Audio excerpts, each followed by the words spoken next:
આપણે છેલ્લે ધોરણ 10 ની અંદર પ્રકાશ, પરાવર્તન અને વક્રીભવન એ ચેપ્ટરમાં સમતલ અરીસો, ગોળીય અરીસો, ગોળીય અરીસાની અંદર અંતર્ગોળ અરીસો અને બહિર્ગોળ અરીસો જેના વિશેની આપણે થોડી માહિતી મેળવી હતી. હવે આજના લેક્ચરમાં થોડી આગળ શરૂઆત કરીએ કે કોઈ ગોળીય અરીસો હોય તો ગોળીય અરીસાના સંદર્ભમાં ધ્રુવ, વક્રતા કેન્દ્ર, વક્રતા ત્રિજ્યા, મુખ્ય અક્ષ, મુખ્ય કેન્દ્ર, કેન્દ્ર લંબાઈ અને દર્પણમુખ આ બધા પદો સમજાવો. કોઈ ગોળીય અરીસાના સંદર્ભમાં આ બધા પદો આપણે સમજવાના છે. તો ગોળીય અરીસાના સંદર્ભમાં જો આ બધા પદો સમજવા હોય તો ગોળીય અરીસા તરીકે આપણે બે અરીસા ભણેલા છીએ, એક અંતર્ગોળ અરીસો અને એક બહિર્ગોળ અરીસો.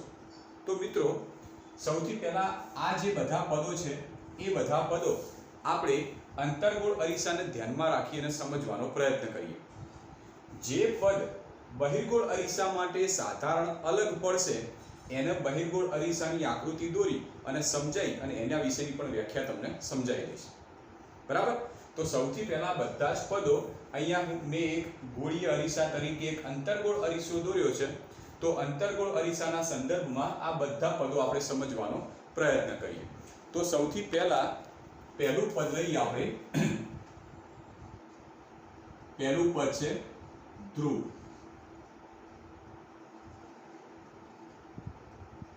ઓકે, ચલો ધ્રુવ. અંતર્ગોળ અરીસામાં ધ્રુવ કોને કહેવાશે? તો અંતર્ગોળ અરીસાની અહીંયા આગળ મેં આકૃતિ દોરેલી છે, તો પણ હું અહીંયા આગળ ફરીથી એક આકૃતિ રફમાં દોરું છું.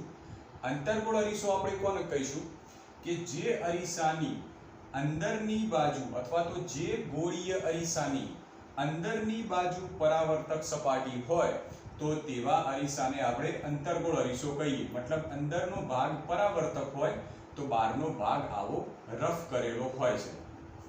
બરાબર? તો આ અરીસાને આપણે અંતર્ગોળ અરીસો કહીએ છીએ. હવે આ અરીસા માટે ધ્રુવ P કોને કહેવાશે તો સમજીએ. માની લો કે આપણે અંતર્ગોળ અરીસો જે લીધેલો છે એ m આટલી જે વળાંકવાળો વક્ર ભાગ છે એ mn લંબાઈનો છે. આ જે mn લંબાઈનો જે વક્રાકાર ભાગ લીધો એનું જે મધ્ય બિંદુ આપણે લઈ લઈએ તો આ મધ્ય બિંદુને ધ્રુવ P તરીકે આપણે ઓળખીએ છીએ. ફરીથી કહું છું, જે પણ અંતર્ગોળ અરીસો લીધો હોય કે બહિર્ગોળ અરીસો લીધો હોય, આ અંતર્ગોળ અરીસો કે બહિર્ગોળ અરીસાના મધ્ય બિંદુને તે અરીસાનું ધ્રુવ કહેવાય છે. બરાબર? સિમ્પલ વ્યાખ્યા છે. તો વ્યાખ્યા આપણે આવી રીતે લખીએ કે લેન્સની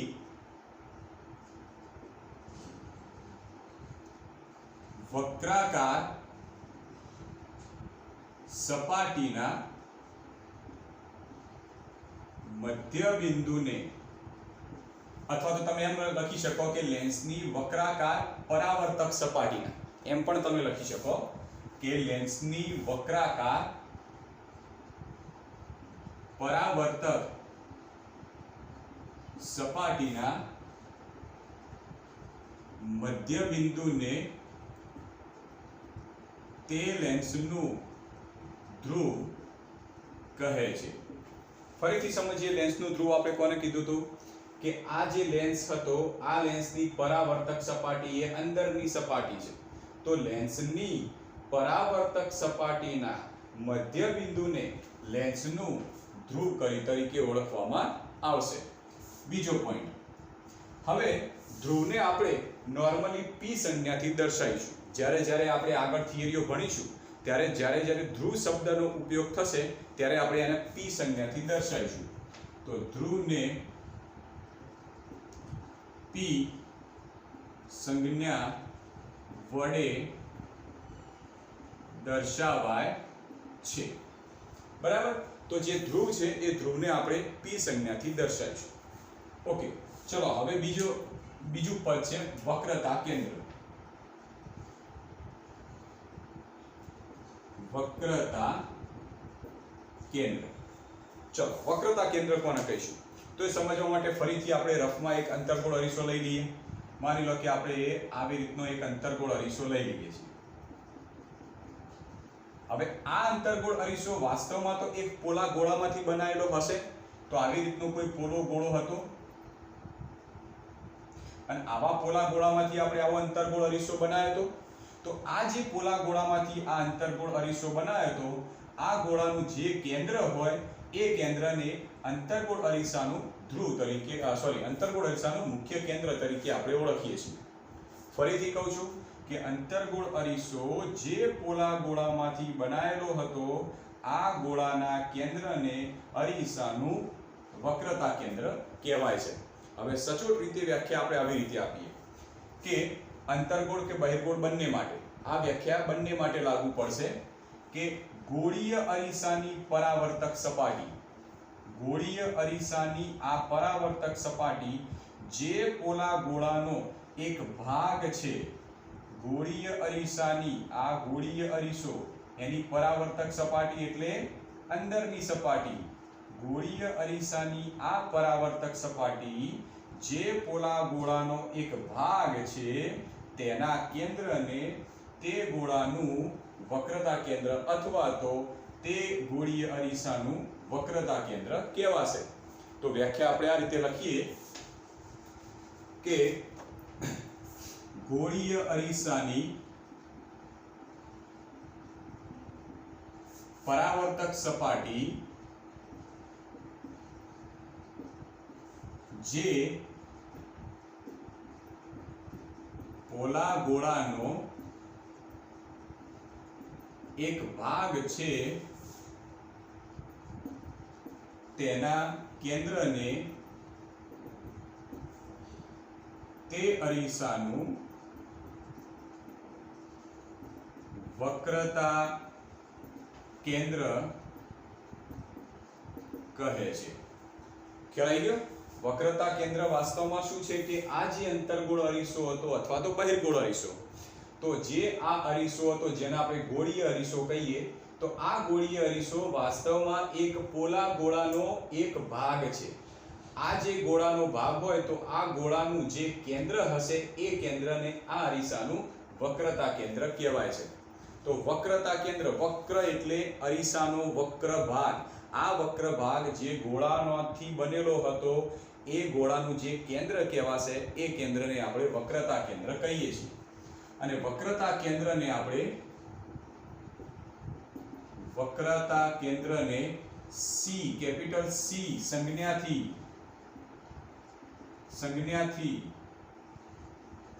દર્શાવાય છે. વક્રતા કેન્દ્રને આપણે સી સંજ્ઞા, સી એટલે સેન્ટર, ગોળાનું કેન્દ્ર એને આપણે અથવા તો એને સેન્ટર, ઇંગ્લિશમાં સેન્ટર કહીએ છીએ. તો વક્રતા કેન્દ્રને આપણે સી સંજ્ઞાથી દર્શાવીશું. ક્લિયર? બે વ્યાખ્યાઓ ક્લિયર થઈ ગઈ. ચલો એના પછી ત્રીજો પોઈન્ટ છે વક્રતા ત્રિજ્યા. તો વક્રતા ત્રિજ્યા આપણે કોને કહીશું?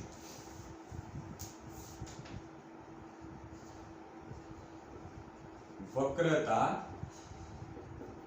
ત્રિજ્યા. ઓકે, વક્રતા ત્રિજ્યા. હવે એટલી તો ખબર પડી ગઈ કે વક્રતા કેન્દ્રની વ્યાખ્યા આપણે કેવી રીતે આપી હતી. વક્ર એટલે અરીસો જે વક્રાકાર હતો એ વક્રાકાર ભાગ જે ગોળામાંથી બનેલો હતો એનું કેન્દ્ર એટલે વક્રતા કેન્દ્ર. તો સેમ આવી રીતે જો મારે વક્રતા ત્રિજ્યાની વ્યાખ્યા બનાવીએ તો આમ બનાવી શકાય કે અરીસો જે અરીસાનો જે આ વક્ર ભાગ જે પોલા ગોળામાંથી બનેલો હતો એ ગોળાની ત્રિજ્યાને વક્રતા ત્રિજ્યા કહેવાય. અરીસો જે વક્ર આકારનો જે અરીસો છે, આ વક્ર આકારનો અરીસો જે ગોળામાંથી બનેલો હતો એના કેન્દ્રને વક્રતા કેન્દ્ર કહેવાય. તો એની ત્રિજ્યાને આપણે વક્રતા ત્રિજ્યા તરીકે ઓળખીએ છીએ. તો વ્યાખ્યા આપણે આવી રીતે લખીએ કે ગોળીય અરીસાની પરાવર્તક સપાટી જે પોલા ગોળાનો એક ભાગ છે તેની ત્રિજ્યાને વક્રતા ત્રિજ્યા કહે છે. સિમ્પલ છે, એકદમ સિમ્પલ છે કે વાસ્તવમાં જે પણ અરીસો તમે લો, અંતર્ગોળ કે બહિર્ગોળ, આ અંતર્ગોળ કે બહિર્ગોળ અરીસો એ વક્ર આકારનો હોય. આ વક્ર આકારનો જે અરીસો છે એને સમાવતો તમે કોઈ ગોળો દોરી કાઢો તો આ ગોળાનું કેન્દ્ર એટલે વક્રતા કેન્દ્ર અને આ ગોળાની ત્રિજ્યા એટલે વક્રતા ત્રિજ્યા. ક્લિયર? તો બે વ્યાખ્યાઓ એકદમ ઈઝી વ્યાખ્યાઓ છે. હવે એના પછીની આપણે વ્યાખ્યા જોઈએ. એના પછીની વ્યાખ્યા છે મુખ્ય અક્ષ.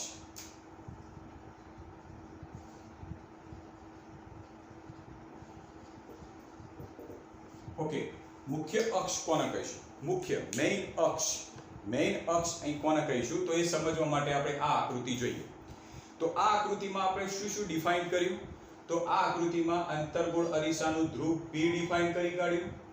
અંતર્ગોળ અરીસાનું મુખ્ય કેન્દ્ર વક્રતા કેન્દ્ર આપણે ડિફાઇન કરી કાઢ્યું અને અંતર્ગોળ અરીસાની આ જે ત્રિજ્યા એટલે કે વક્રતા ત્રિજ્યા, આ ત્રણ વસ્તુ આપણે ડિફાઇન કરી દીધી.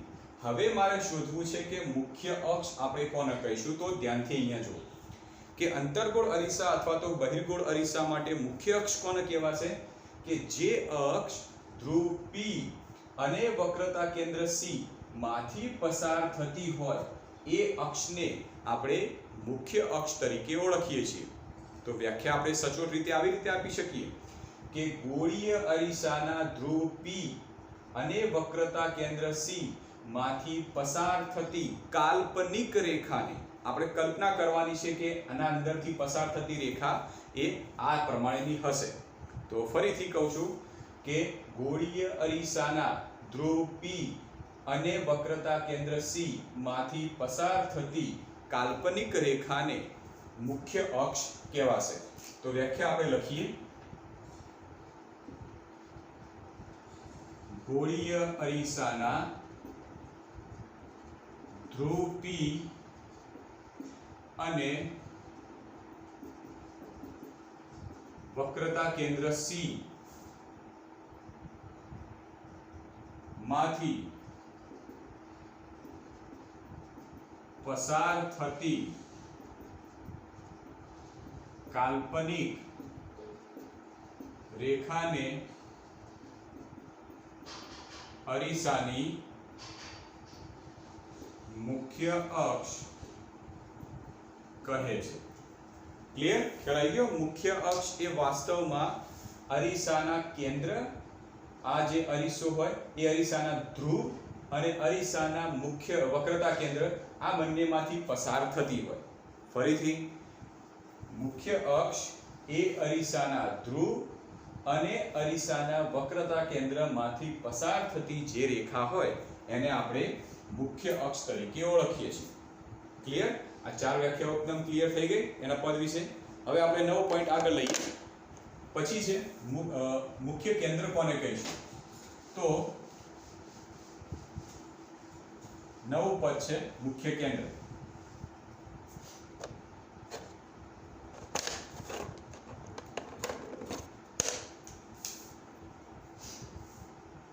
પછી છે 5મા નંબરનું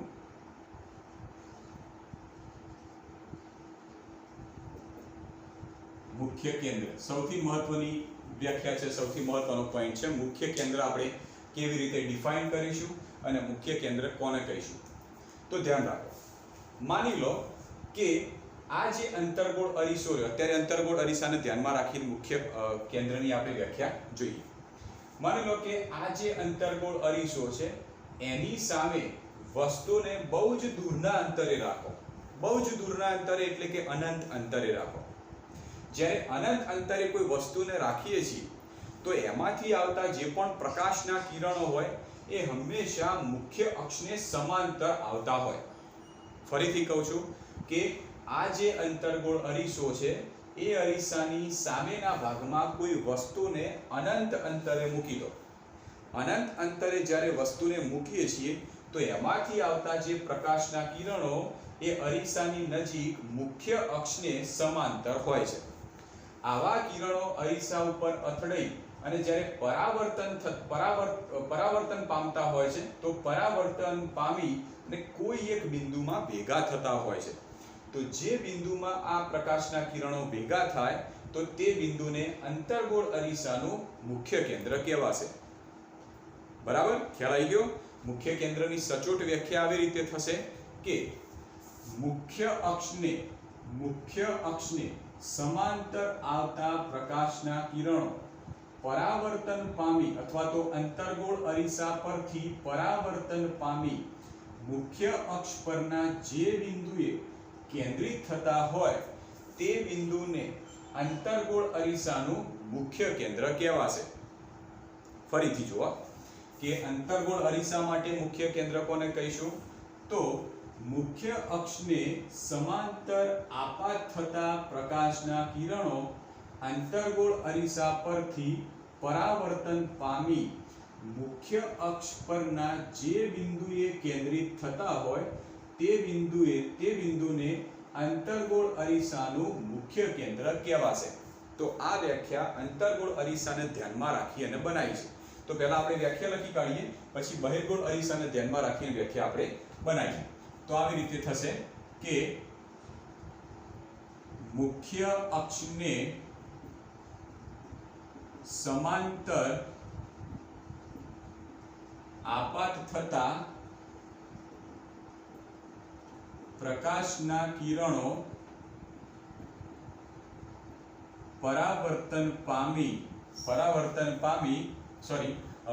મુખ્ય અક્ષને સમાંતર આપાત થતા પ્રકાશના કિરણો અંતર્ગોળ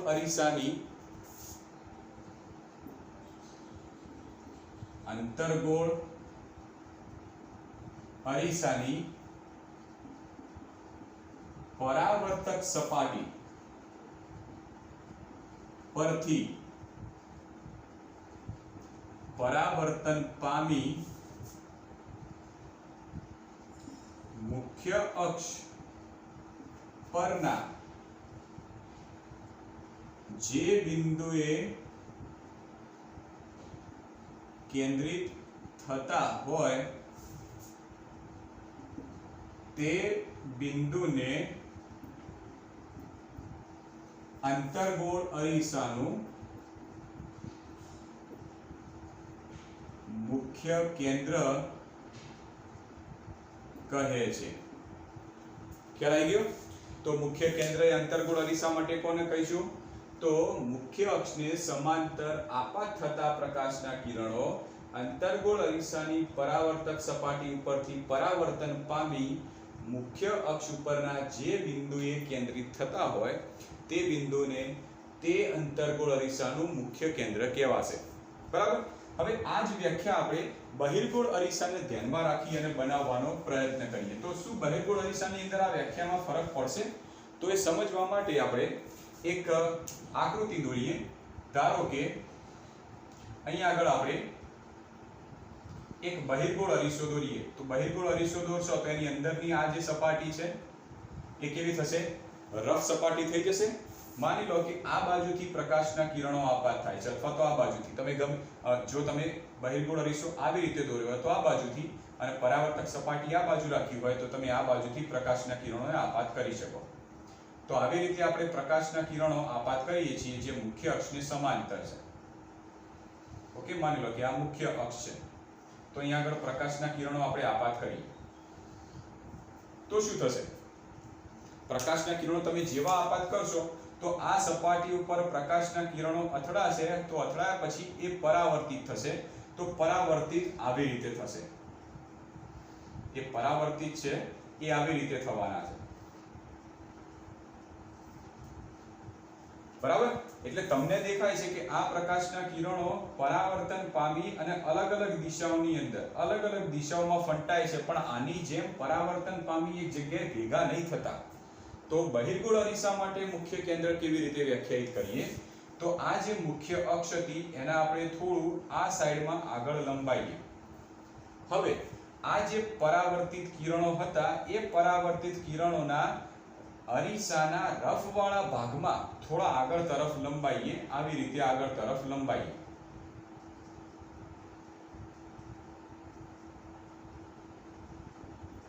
આ પ્રમાણે આપણે એને આગળ તરફ લંબાઈએ. આ કિરણને પણ આમ આગળ તરફ લંબાઈએ. આના પણ આપણે આગળ તરફ લંબાઈએ. તો પ્રકાશના કિરણને આપણે શું કર્યું? જે બાજુથી પરાવર્તન પામતા હતા એ બાજુ તો કોઈ જગ્યાએ મળતા તો હતા જ નહીં, પણ એ કિરણોને આપણે પાછળ તરફ થોડા લંબાયા. અને લંબાવવાથી એવું લાગ્યું કે જો આ કિરણોને પાછળ તરફ લંબાવીએ તો કોઈ એક જગ્યાએ મળતા હોય એવો આભાસ થાય છે. કારણ કે એકચ્યુઅલીમાં ક્યારે મળતા હશે કે જો પરાવર્તિત કિરણો ભેગા થતા હોય તો વાસ્તવમાં મળે છે એમ કહેવાય.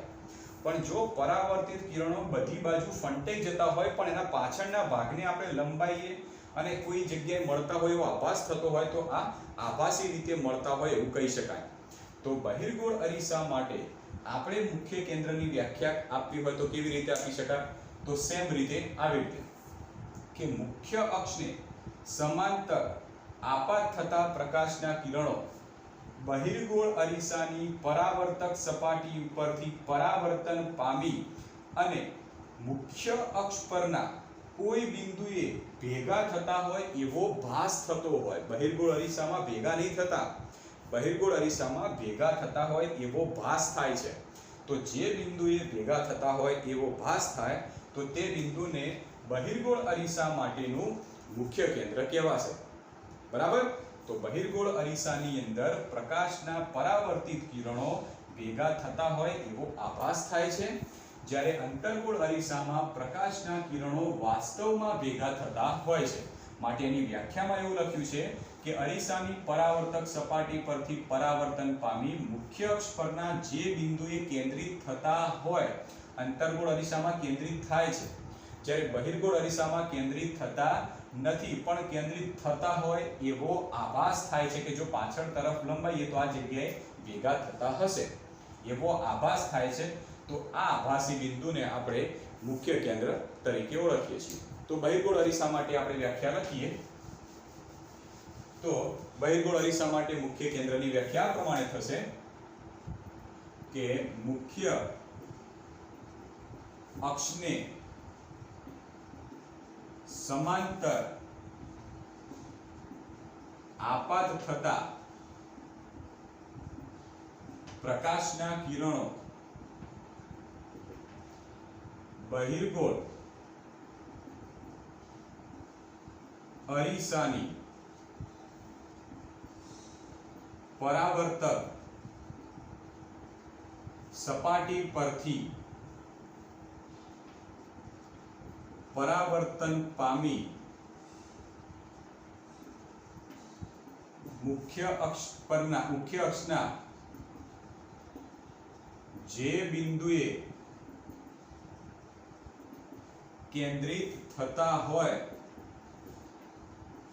તેવો ભાસ થાય તો તે બિંદુને બહિર્ગોળ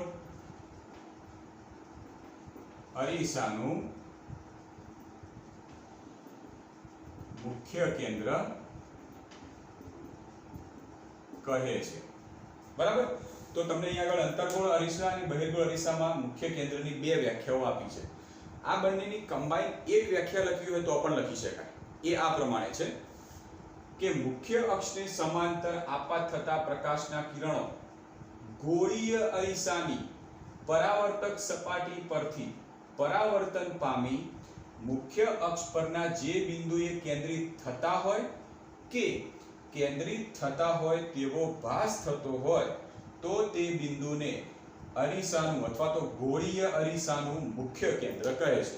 તો એવી સ્થિતિમાં તમારે અંતર્ગોળ બહિર્ગોળ શબ્દ કાઢી દેવો પડે અને એના બદલે તમારે ગોળીય શબ્દ વાપરી અને કેન્દ્રિત થતા હોય અથવા તો કેન્દ્રિત થતા હોય તેવો ભાસ થતો હોય તો તેવા બિંદુને ગોળીય અરીસાનું મુખ્ય કેન્દ્ર કહેવાશે. બરાબર? ટૂંકમાં આપણને એટલી ખબર પડી ગઈ કે જો વક્રા આકારનો કોઈ અરીસો હોય એની પરાવર્તક સપાટી બાજુ તમે મુખ્ય અક્ષને સમાંતર પ્રકાશના કિરણો આપાત કરો તો અંતર્ગોળ અરીસાની અંદર કોઈ એક જગ્યાએ ભેગા થશે અને બહિર્ગોળ અરીસાની અંદર ભેગા થતા હોય એવો ભાસ થશે. બરાબર? તો આના ઉપરથી આપણે એક પોઈન્ટ કહી શકીએ. શું કહી શકાય? કે અંતર્ગોળ અરીસામાં વાસ્તવમાં ભેગા થાય છે માટે મુખ્ય કેન્દ્ર એ વાસ્તવિક રીતે રચાતું બિંદુ હશે, જ્યારે બહિર્ગોળ અરીસામાં ભેગા થતા હોય એવો આભાસ થાય છે તો એવી સ્થિતિમાં બહિર્ગોળ અરીસાની અંદર મુખ્ય કેન્દ્ર એ આભાસી બિંદુ બનશે. બરાબર? તો અહીંયા લખી શકીએ કે અંતર્ગોળ અરીસામાં મુખ્ય કેન્દ્ર વાસ્તવિક બિંદુ છે, જ્યારે બહિર્ગોળ અરીસામાં મુખ્ય કેન્દ્ર આભાસી બિંદુ છે. ક્લિયર? તો આ હતી વાત મુખ્ય કેન્દ્રની. હવે એના પછી લઈએ કેન્દ્ર લંબાઈ. સોરી, મુખ્ય કેન્દ્રની સંજ્ઞા રહી ગઈ. તો મુખ્ય કેન્દ્રને આપણે કેપિટલ F તરીકે દર્શાવીએ છીએ. તો અહીંયા એક પોઈન્ટ મહત્વનો રહી ગયો કે મુખ્ય કેન્દ્રને કેપિટલ F સંજ્ઞાથી દર્શાવાય છે. તો મુખ્ય કેન્દ્રને આપણે કેપિટલ F તરીકે દર્શાવીશું. બરાબર છે? તો આટલી વાત હતી મુખ્ય કેન્દ્રની. એના પછી આપણે લઈએ કેન્દ્ર લંબાઈ કોને કહેવાશે. કેન્દ્ર લંબાઈ તો જોઈએ આપણે કેટલું વ્યાખ્યાયિત કર્યું, પહેલા એ જોઈ લઈએ, પછી કેન્દ્ર લંબાઈ જોઈએ. તો આપણે વ્યાખ્યાયિત કર્યું ધ્રુવ P, વક્રતા કેન્દ્ર C, વક્રતા ત્રિજ્યા R, પછી મુખ્ય કેન્દ્ર F અને મુખ્ય અક્ષ. હવે વાત આવી કેન્દ્ર લંબાઈ કોને કહેવાય. તો છઠ્ઠા નંબરનો પોઈન્ટ આવ્યો કેન્દ્ર લંબાઈ. કેન્દ્ર લંબાઈ આપણે કોને કહીશું? લંબાઈ નામ ઉપરથી જ ખબર પડે છે કે કેન્દ્ર એટલે મુખ્ય કેન્દ્ર, લંબાઈ એટલે એનું અંતર. મુખ્ય કેન્દ્રથી અંતર હશે એને આપણે કેન્દ્ર લંબાઈ તરીકે ઓળખતા હશું. તો સિમ્પલ વ્યાખ્યા છે કે મુખ્ય કેન્દ્રથી ધ્રુવ P સુધીના અંતરને કેન્દ્ર લંબાઈ કહેવાય, અથવા તો ધ્રુવ P થી મુખ્ય કેન્દ્ર F સુધીના અંતરને કેન્દ્ર લંબાઈ કહેવાય છે. સિમ્પલ વ્યાખ્યા છે. તો આ વ્યાખ્યા આ રીતે થશે કે ગોળીય અરીસાના ધ્રુવ P અને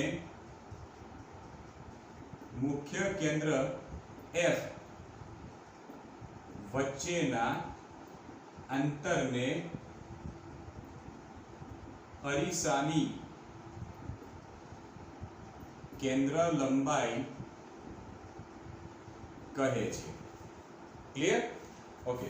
હવે વાત આવે કે ભાઈ કેન્દ્ર લંબાઈને આપણે કયા સંજ્ઞાથી કઈ સંકેતથી દર્શાવીશું. તો ધ્રુવ મુખ્ય કેન્દ્ર F અને ધ્રુવ P બંને વચ્ચેનું અંતર જેને આપણે કેન્દ્ર લંબાઈ તરીકે ઓળખતા હોઈએ છીએ. અને કેન્દ્ર લંબાઈને સ્મોલ f સંજ્ઞાથી દર્શાવાય છે. ક્લિયર? કેન્દ્ર લંબાઈને આપણે સ્મોલ f સંજ્ઞાથી દર્શાવીશું. તો વાત હતી કેન્દ્ર લંબાઈની. ચલો એના પછી લઈએ દર્પણ મુખ કોને કહેવાશે. તો દર્પણ મુખ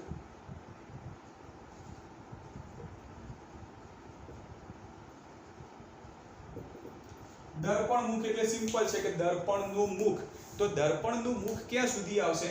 તો દર્પણનું મુખ આવશે કે આ જે દર્પણ અથવા તો અરીસો હતો, આ અરીસાનો જે આ વક્ર ભાગ છે, આ વક્ર ભાગની જે કિનારીવાળા પોઈન્ટો છે, એ કિનારીવાળા પોઈન્ટોમાંથી પસાર થતો તમે વ્યાસ દોરી કાઢો તો આ વ્યાસને અરીસાનું દર્પણ મુખ કહેવાય. ગોળીય અરીસાના કિનારી પર આવેલા બિંદુ માંથી પસાર થતા વ્યાસને ગોળીય અરીસાનું દર્પણ મુખ કહેવાશે. તો વ્યાખ્યા આમ લખીએ કે ગોળીય અરીસાના